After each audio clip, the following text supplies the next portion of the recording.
राधे राधे। इस वीडियो में हम योगिनी एकादशी की व्रत का महत्व और कथा को जानेंगे। धार्मिक मान्यताओं के अनुसार योगिनी एकादशी का व्रत सब पापों को दूर करने वाला माना जाता है।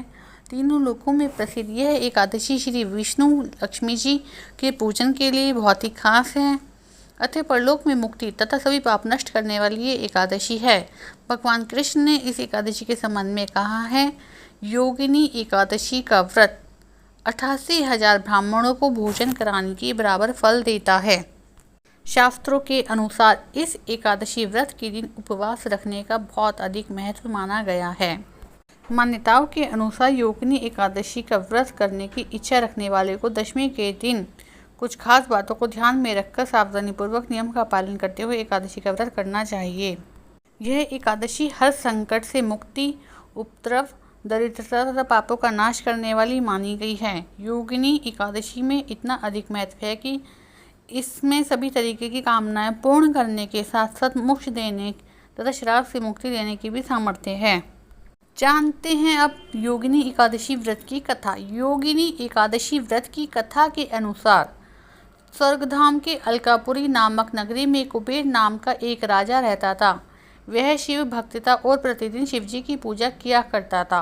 हेम नाम का एक माली पूजन के लिए उसके यहाँ फूल लेकर आया करता था।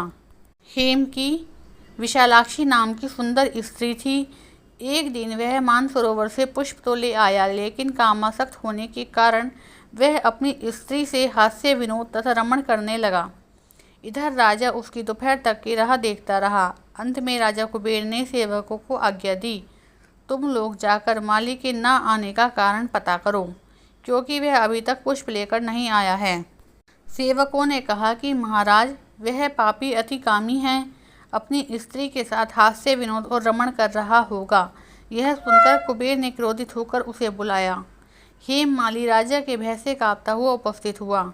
राजा कुबेर ने क्रोध में आकर कहा, अरे पापी नीच कामी, तूने मेरे परम पूजनीय ईश्वरों के ईश्वर श्री शिवजी महाराज का अनादर किया है, इसलिए मैं तुझे शाप देता हूँ कि तू स्त्री का वियोग सहेगा और मृत्युलोक में जाकर कोढ़ी होगा।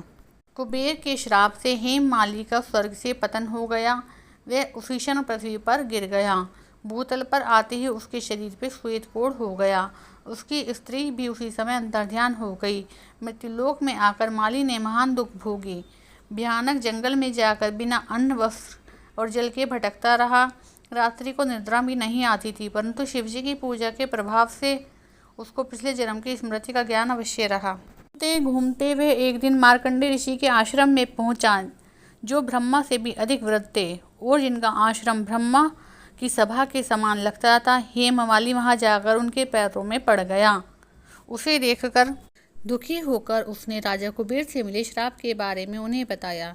हेममाली की सारी विपदा को सुनते ही मार्कंडेय ऋषि ने उसे आषाढ़ मास की योगिनी एकादशी का व्रत सच्चे भाव और विधि विधान से करने के लिए कहा।